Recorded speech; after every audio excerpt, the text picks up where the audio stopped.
Good morning. This is the 11th verse. 30 spokes converge upon a single hub. It is on the hole in the center that the use of the cart hinges. Shape clay into a vessel. It is the space within that makes it useful. Carve fine doors and windows, but the room is useful in its emptiness. The usefulness of what is depends on what is not. Living from the void.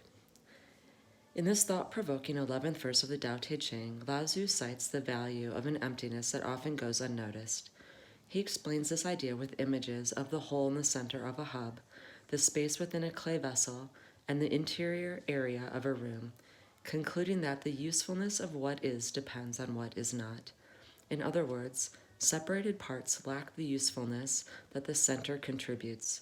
This passage invites us to learn from the invisible void that's at the core of our being, that is, to change how we think about it. Consider the paradoxical term non-being as you ponder your own beingness. You're comprised of bones, organs, and rivers of fluids that are encapsulated by a huge sheet of skin molded to hold you together. There's definitely a distinctive quality of beingness that is you in this arrangement of bodily parts. Yet, if it were possible to disassemble you and lay all of your still functioning physical components on a blanket, there would be no you. Although all of the parts would be there, their usefulness depends on a non-beingness, or in Lao Tzu's words, what is not. Imagine lining up the walls of the room you're presently in with all the elements present. Without the space of the center, there's no longer a room, even though everything else is the same. A clay pot is not a pot without the emptiness that the clay encapsulates. A house is not a house if there's no inner space for the exterior to enclose.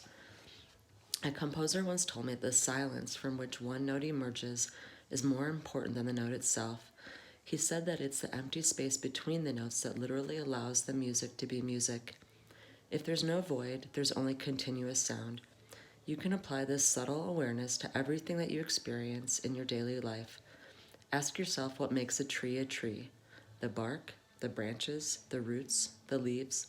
All of these things are what is, and all of them do not constitute a tree. What's needed to have a tree is what is not. An imperceptible, invisible life force that eludes your five senses. You can cut and carve and search the cells of a tree endlessly, and you'll never capture it. In the first line of this verse, that hole in the center that's necessary for the movement of the wheel can be likened to the void that's vital for you to move through in your life. You have an inner state of non-being at your center, so take note of what is visible, your body, as well as the invisible essence that your existence depends upon, the Tao part of you. The following is what I hear Lao Tzu saying to you regarding this concept of living in the void in today's world. Your imperceptible center is your vital essence.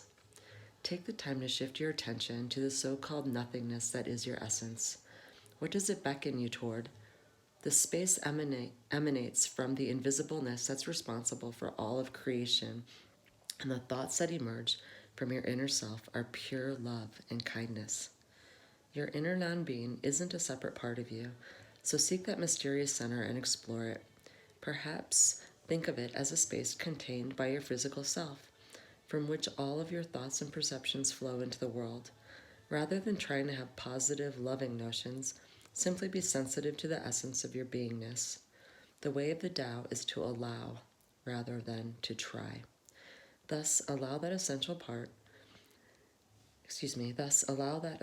center of pure love to activate your unique usefulness.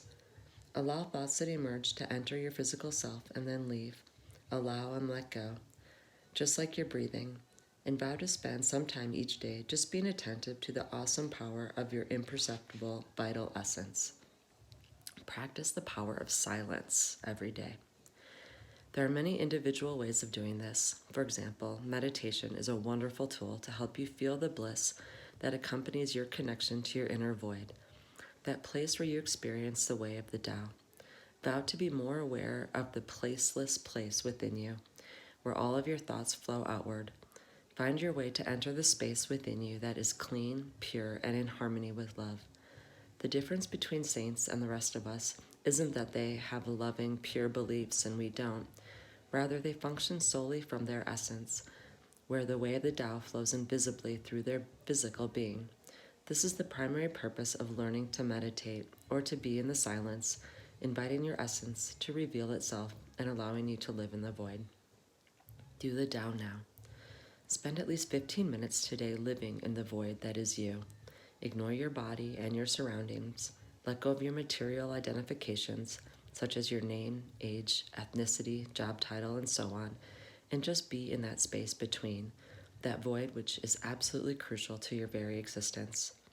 Look out at your world from what is not, and appreciate that your very usefulness as a material being is completely dependent upon this void.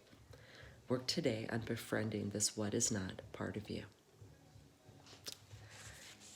Have a great day, guys. I love you.